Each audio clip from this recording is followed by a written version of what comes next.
आज शिवरात्रि का दिन है। तुम भी सुबह सुबह उठे होगे, लाइनों में धक्के खाए होंगे, शिवलिंग पर दूध और जल चढ़ाया होगा और अब हाथ जोड़कर सोच रहे होगे कि बस अब महादेव खुश हो जाएंगे, मेरी रुकी हुई नौकरी लग जाएगी, मेरा फंसा हुआ पैसा आ जाएगा या वो इंसान मेरी जिंदगी में लौट आएगा। मेरे भाई, तुम खुली आंखों से सो रहे हो।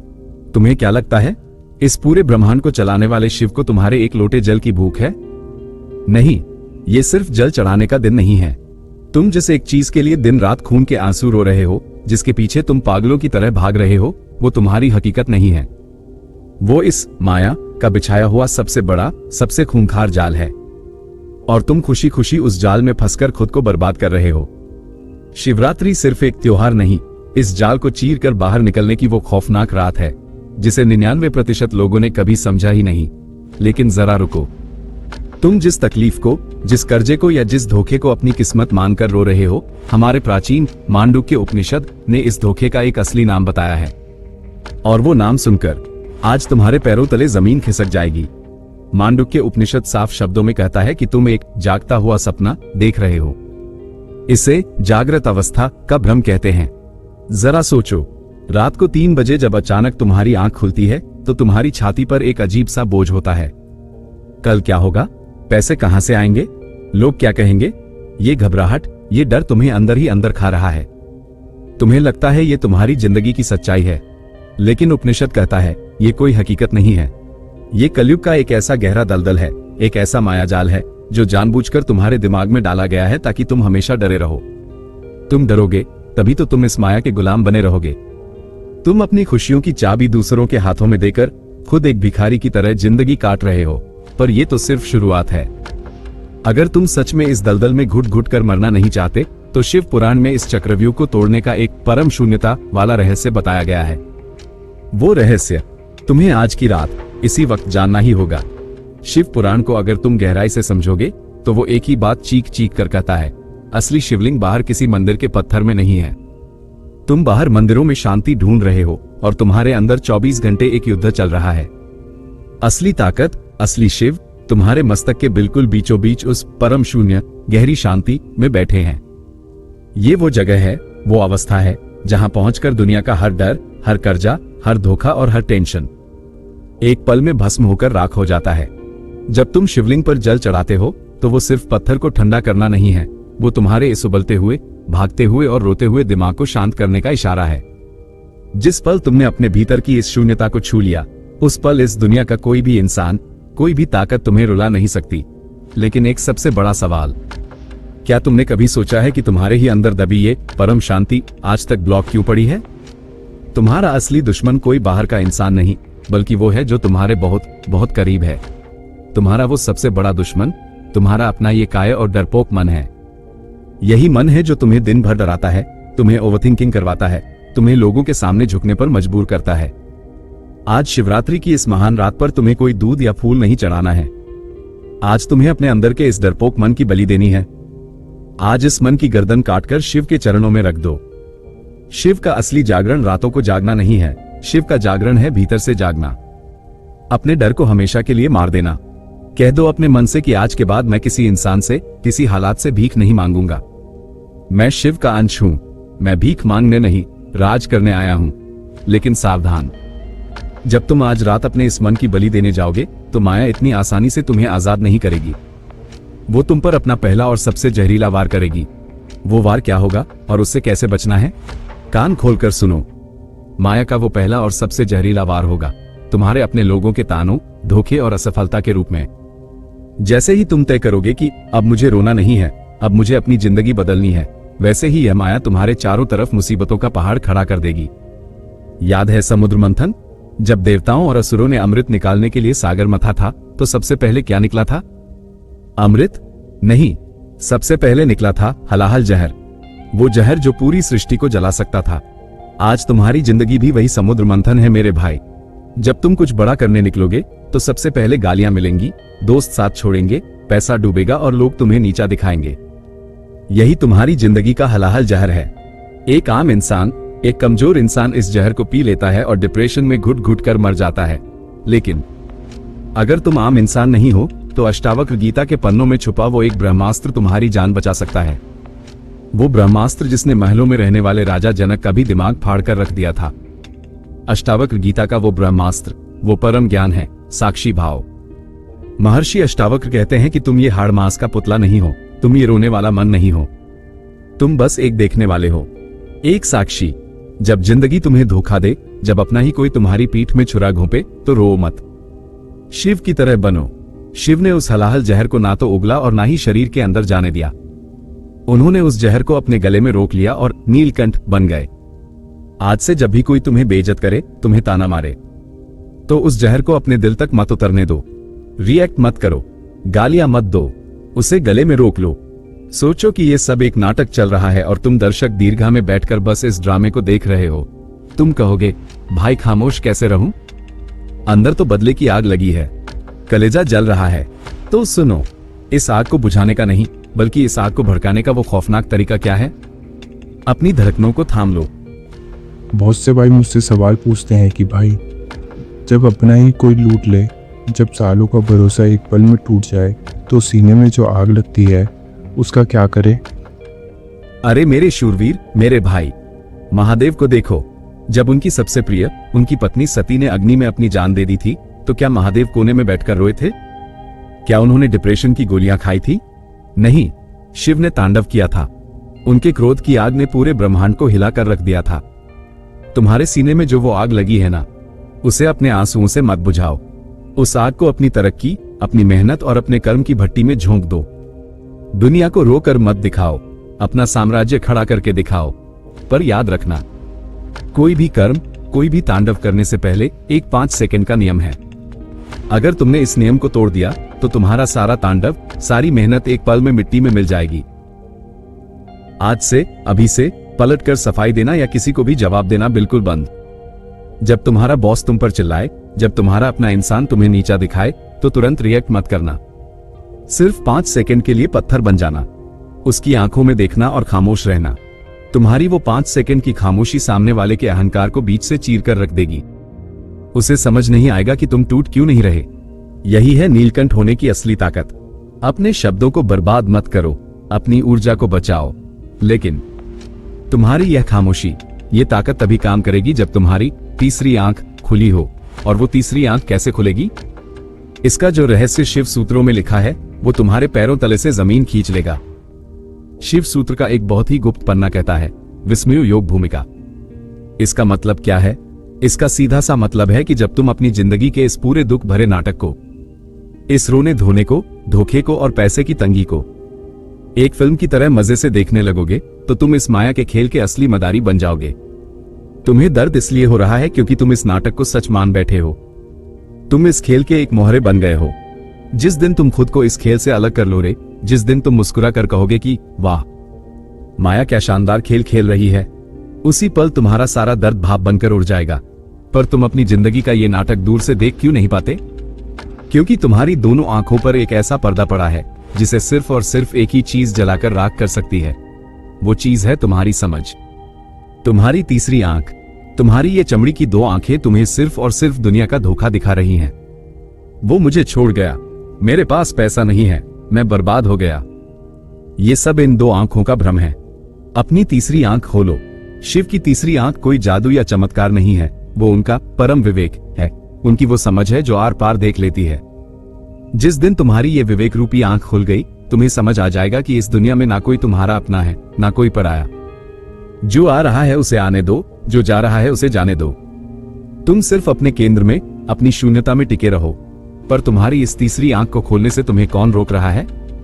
वो कोई बाहर का दुश्मन नहीं, वो नया कामदेव है जो इस वक्त तुम्हारी ही जेब में बैठा है। वो कामदेव कोई आसमान से उतरा हुआ देवता नहीं है।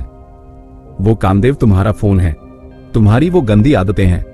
जब भी तुम अपनी जिंदगी बदलने के लिए कुछ ढंग का करने बैठते हो, ये सोशल मीडिया का कचरा, ये फालतू की रील्स और ये झूठी दुनिया तुम्हें डस लेती है।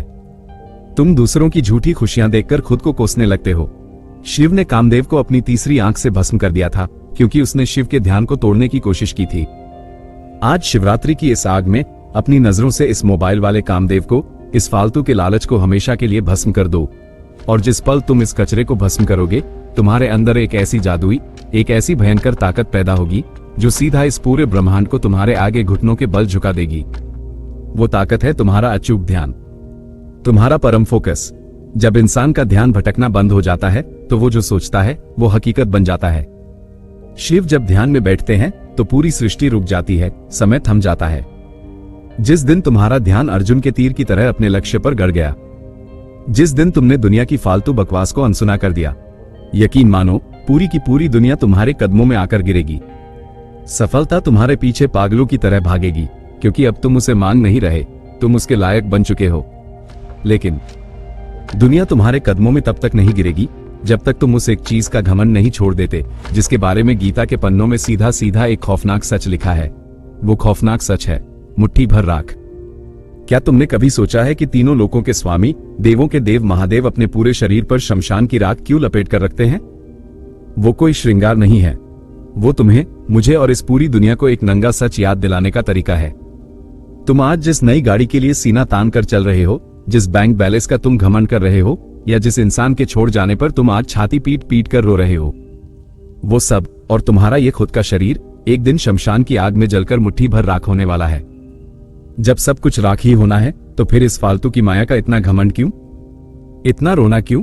तुम उन चीजों को मुट्ठी में कैद करने की कोशिश कर रहे हो जो पानी की तरह तुम्हारे हाथों से फिसलने वाली हैं। जिस दिन तुमने इस राख के सच को अपने खून में उतार लिया, दुनिया का कोई भी डर तुम्हारी तरफ आंख उठाकर भी नहीं देख पाएगा। लेकिन इस राख के पीछे भगवद गीता का वो स्थित प्रज्ञ वाला गहरा रहस्य छुपा है, जिसे अगर तुमने आज की रात नहीं समझा तो कल सुबह कोई भी ऐरा गहरा इंसान तुम्हें तोड़कर रख देगा। कुरुक्षेत्र के उस भयंकर युद्ध के बीच में जहां मौत नाच रही थी, भगवान श्री कृष्ण ने अर्जुन से कहा था, स्थित प्रज्ञ बनो। स्थित प्रज्ञ का मतलब क्या है?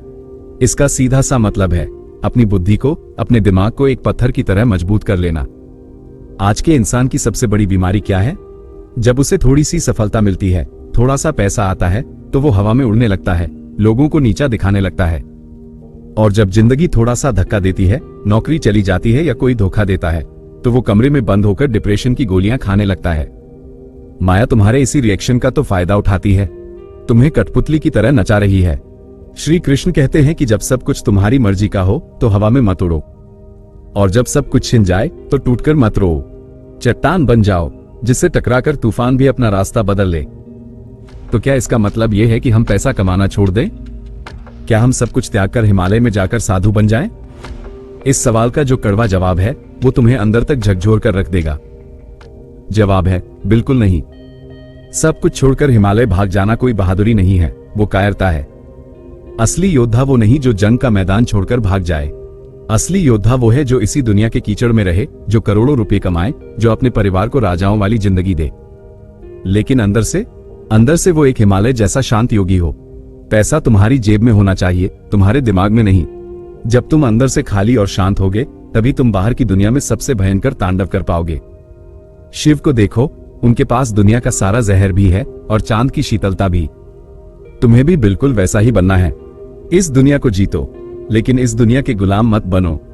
और इस योगी जैसी गजब की शांति को पाने का सिर्फ और सिर्फ एक ही गुप्त रास्ता है, जिसे हमारे वेदों में वैराग्य कहा गया है। पर उसका असली मतलब क्या है? ध्यान से सुनना। ज्यादातर लोग सोचते हैं कि वैराग्य का मतलब है सब कुछ छोड़ देना। नहीं मेरे भाई, असली वैराग्य का मतलब है सब कुछ तुम्हारे पास हो, लेकिन तुम किसी चीज के पास ना हो।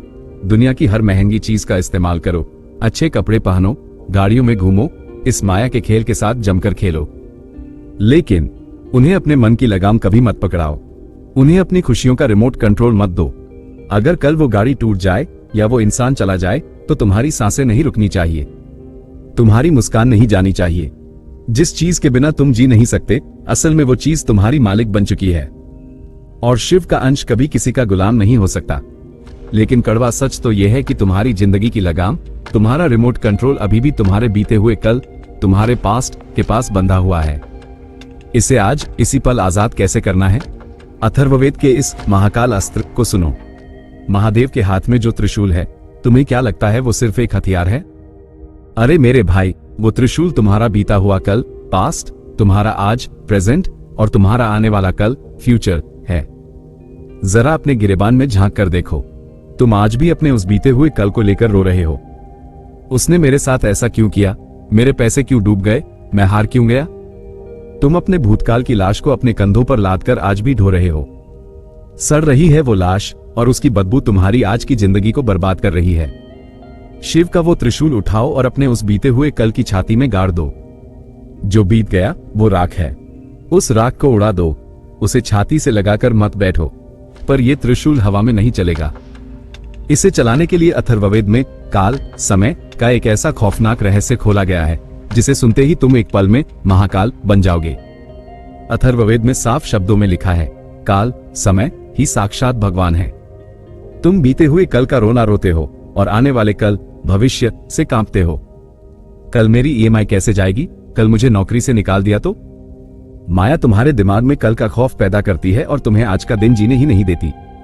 जो इंसान अपने आने वाले कल के डर को आज, इसी वक्त, इसी सेकंड अपने पैरों तले कुचल देता है, वही इंसान असल में महाकाल बन जाता है। महाकाल का मतलब है जो समय का भी बाप हो।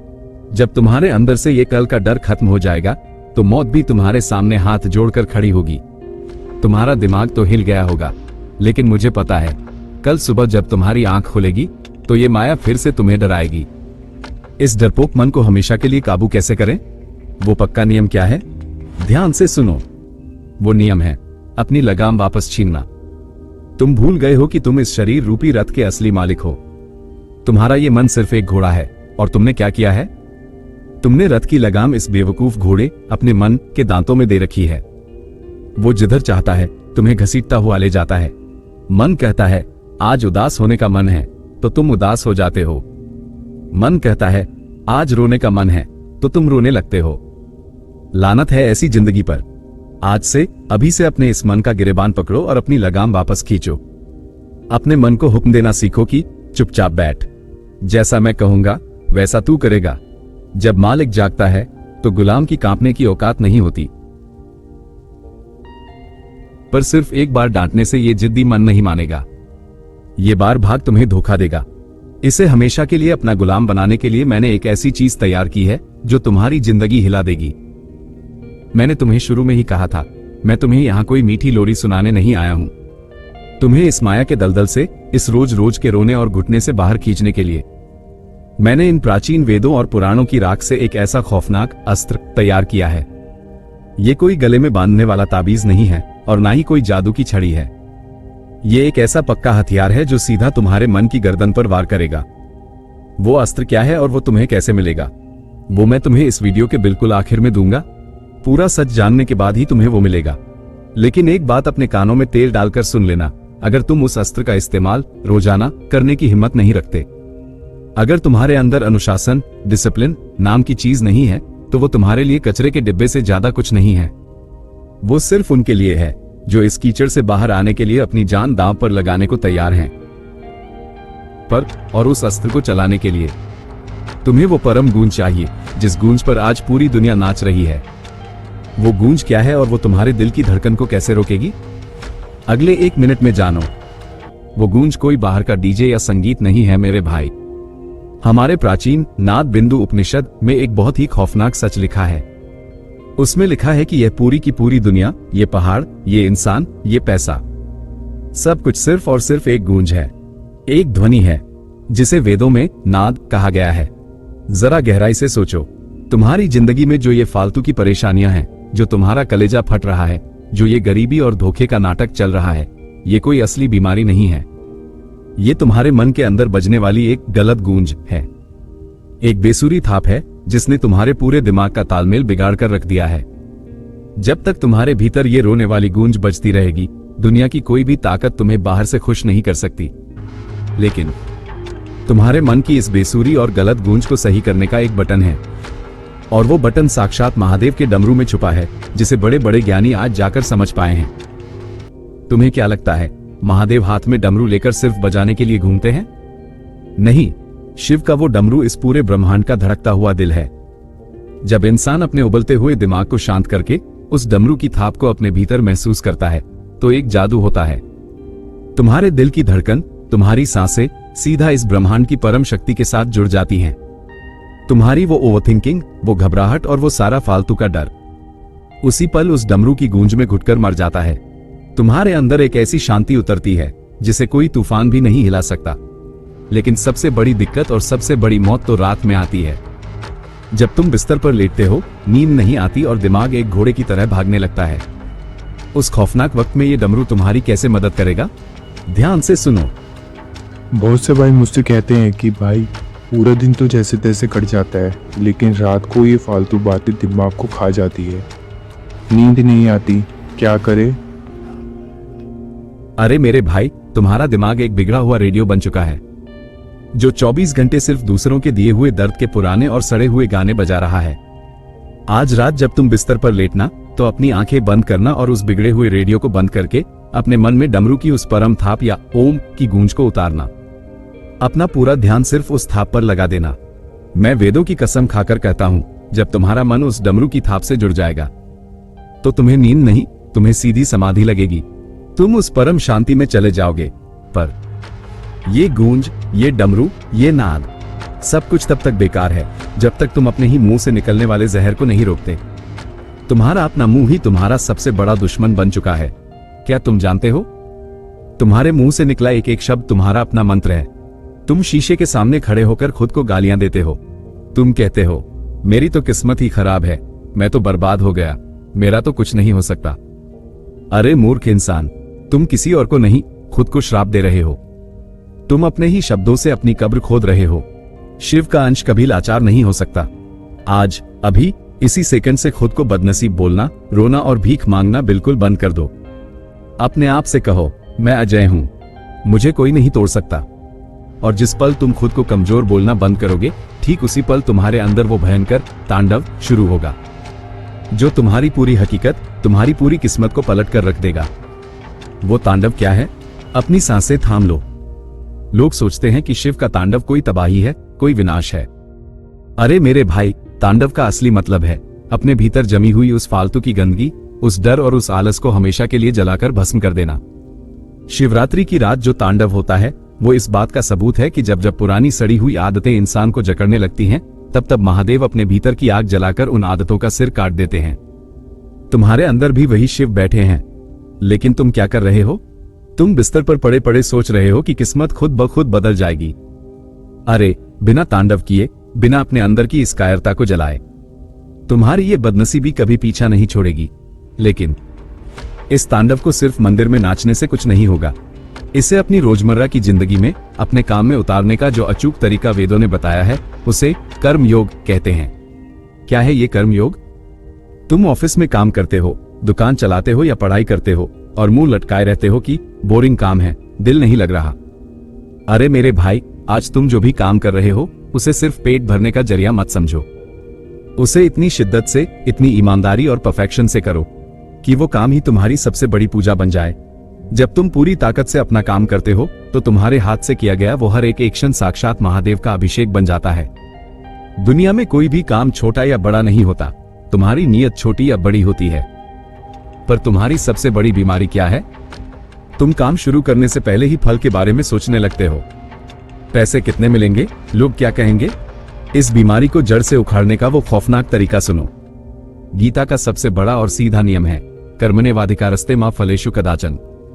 यानी कर्म पर तुम्हारा अधिकार है, उसके फल पर कभी नहीं।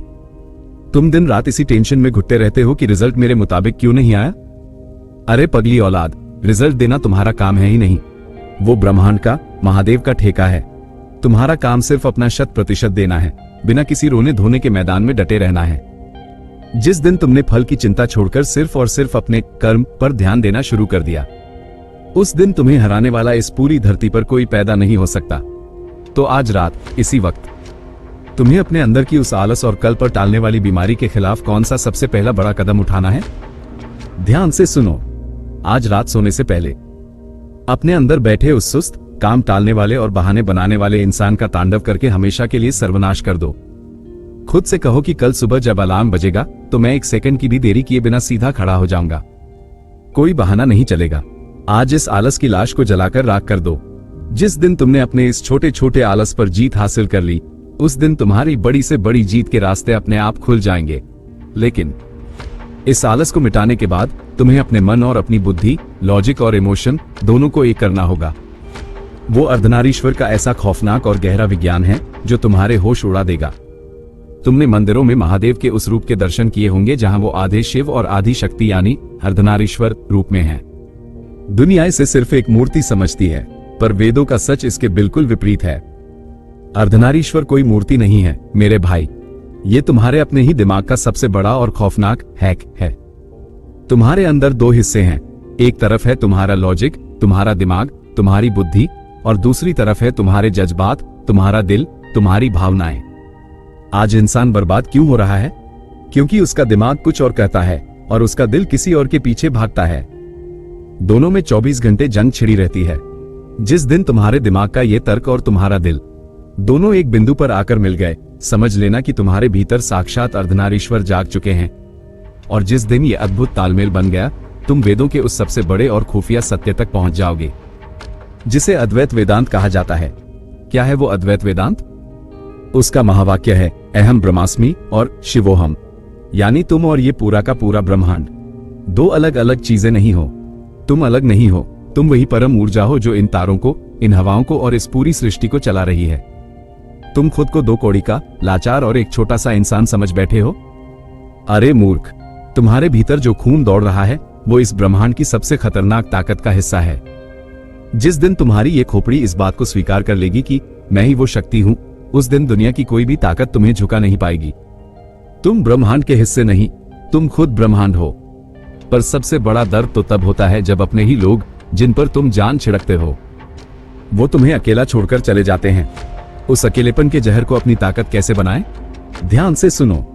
बहुत से भाई मुझसे रोते हुए कहते हैं कि भाई, जब कोई साथ ना दे, जब सब छोड़कर चले जाएं, तो बहुत अकेलापन लगता है। अरे मेरे शूरवीर, तुम साक्षात शिव के अंश हो। शिव हमेशा शमशान में अकेले क्यों रहते हैं? क्योंकि शेरों की तरह जीने वाले हमेशा अकेले ही होते हैं। भीड़ में तो सिर्फ भेड़ें चलती हैं। तुम लोगों के सामने अपनी मोहब्बत की, अपने साथ की भीख क्यों मांग रहे हो? अपने इस अकेलेपन से डरो मत, इस अकेलेपन के साथ इश्क करो। इस सन्नाटे में अपनी ताकत को पहचानो। जिस दिन तुम्हें अपने अकेलेपन में मजा आने लग गया, उस दिन दुनिया तुम्हारे पीछे पागलों की तरह भीख मांगती हुई भागेगी। और दुनिया तुम्हारे पीछे तब तक नहीं भागेगी जब तक तुम महर्षि पतंजलि के उस सबसे कड़क और आखिरी नियम को अपने खून में नहीं उतार लेते। तुम्हें इस जिंदगी में खुश रहने के लिए, कामयाब होने के लिए किसी भी इंसान, किसी भी सहारे या किसी की झूठी वाहवाही की 1% भी जरूरत नहीं है। तुम अपने आप में एक पूरा ब्रह्मांड हो। जिस दिन तुम्हारी यह खोपड़ी इस बात को समझ जाएगी, उस दिन से तुम्हारा रोना हमेशा के लिए बंद हो जाएगा। तुम किसी के मोहताज नहीं रहोगे। तुम राजा की तरह अपनी शर्तों पर जियोगे। और यही अर्धनारीश्वर का असली पैगाम है। खुद के भीतर पूरे बन जाओ, फिर देखो ये दुनिया तुम्हारे आगे कैसे हाथ जोड़ती है। लेकिन इस परम पूर्णता को पाने के लिए तुम्हारे दिमाग की इस 24 घंटे की बकवास को जड़ से उखाड़ना होगा। महर्षि पतंजलि का वो कौन सा खौफनाक योग सूत्र है जो इस बकवास को 1 सेकंड में शांत कर देगा? अगले ही पल जानो। महर्षि पतंजलि ने आज से हजारों साल पहले योग सूत्र का सबसे पहला और दुनिया का सबसे खौफनाक नियम लिखा था, योगश्चित्तवृत्ति निरोधा। इसका सीधा और ठेठ देसी मतलब यह है कि तुम्हारे दिमाग में जो ये 24 घंटे कूड़ा कचरा और फालतू की बकवास चल रही है ना, इसी बकवास को जबरदस्ती रोक देना ही असली योग है, असली शिवत्व है। तुम पूरा दिन क्या करते हो? कोई कुछ कह गया तो उसी को दिमाग में 3 दिन तक चबाते रहते हो। भविष्य में क्या होगा यही सोच सोचकर अपना खून सुखाते रहते हो।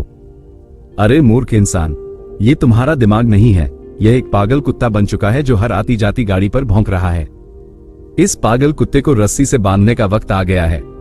लेकिन इस पागल कुत्ते को यानी तुम्हारे इस डर और डिप्रेशन के दानव को पाला किसने है? ये कहीं बाहर से नहीं आया, ये तुम्हारी अपनी ही एक बहुत बड़ी कमजोरी से पैदा हुआ है। वो कमजोरी है तुम्हारा डर। पुराणों में जिसे कली दानव कहा गया है, वो कोई सींग वाला राक्षस पाताल लोक से नहीं आया है।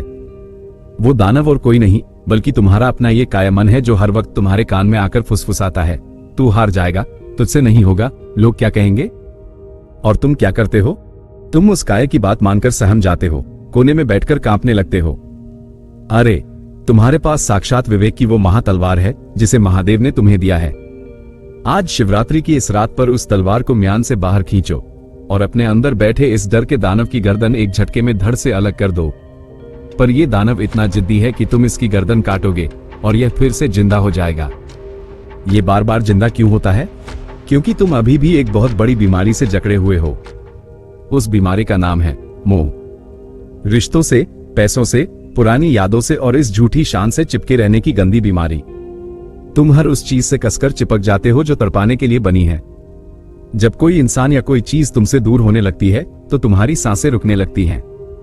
अरे, महर्षि पतंजलि और अष्टावक्र दोनों एक ही बात चीख चीख कर कह रहे हैं, चीजों को हासिल करो, अपना काम पूरी ईमानदारी से करो, लेकिन उनसे इस कदर मत चिपक जाओ कि उनके जाने पर तुम्हारा पूरा वजूद ही मिट जाए। जो आज तुम्हारा है वो कल किसी और का होगा। ये दुनिया एक मुसाफिर खाना है, यहाँ कोई हमेशा के लिए रुकने नहीं आया। इस सच को गले लगाओ और आजाद हो जाओ। और जिस पल तुम्हारा यह मोह कांच की तरह टूट जाएगा, उस पल इस पूरी जिंदगी का रिमोट कंट्रोल हमेशा के लिए वापस तुम्हारे हाथ में आ जाएगा। हाँ, जिंदगी का वो रिमोट कंट्रोल जो आज तक तुम्हारे बॉस ने, तुम्हारे रिश्तेदारों ने और तुम्हारे पास ने पकड़ रखा था, वो तुमने खींचकर वापस अपने हाथ में ले लिया है। अब चैनल कौन सा चलेगा ये डिसाइड करने वाले तुम हो, कोई दूसरा नहीं। बॉस चिल्लाए तो चिल्लाने दो, दुनिया ताने मारे तो मारने दो। तुम्हारी नाव का नाविक अब कोई और नहीं बल्कि साक्षात तुम खुद हो। माया का ये पूरा खेल अब तुम्हारी उंगलियों पर नाच रहा है, क्योंकि अब तुम मोहरा नहीं, इस खेल के असली खिलाड़ी बन चुके हो। लेकिन इस खेल को जीतने का, इस माया के चक्रव्यूह को हमेशा के लिए क्रैश करने का आखिरी और सबसे बड़ा पासवर्ड अभी बाकी है। वो पासवर्ड श्वेताश्वतर उपनिषद में छुपा है। उसे सुने बिना तुम्हारी यह मुक्ति अधूरी है। श्वेताश्वतर उपनिषद के अंतिम पन्नों में एक ऐसा परम सत्य लिखा है जिसे सुनकर बड़े बड़े ऋषियों के होश उड़ गए थे। वहां साफ लिखा है, जब तक तुम्हारे भीतर ये चिल्लाता रहेगा कि मैं कौन हूं, मैंने ये किया, मेरा अपमान हो गया, मेरा क्या होगा, तब तक तुम्हें महादेव कभी नहीं मिल सकते। जब तक ये मैं अहंकार जिंदा है, तब तक भगवान पर्दे के पीछे खड़े रहते हैं। जिस दिन तुम्हारा ये पूरा का पूरा अहंकार, तुम्हारी ये अकड़, तुम्हारी ये झूठी शान शून्य हो गई, उस दिन चारों तरफ कोई और नहीं, सिर्फ और सिर्फ शिव ही शिव बचेंगे। तुम और शिव एक हो जाओगे। तुम्हारा ये शरीर, ये डर, ये पूरा का पूरा ड्रामा सब उस परम शून्य में विलीन हो जाएगा। तुम्हारे मन में जो आखिरी सवाल चीख रहा है कि क्या सच में तुम्हारी ये बर्बाद जिंदगी बदल सकती है, तो इस आखिरी सवाल का, इस कड़वे सच का जवाब सुनो।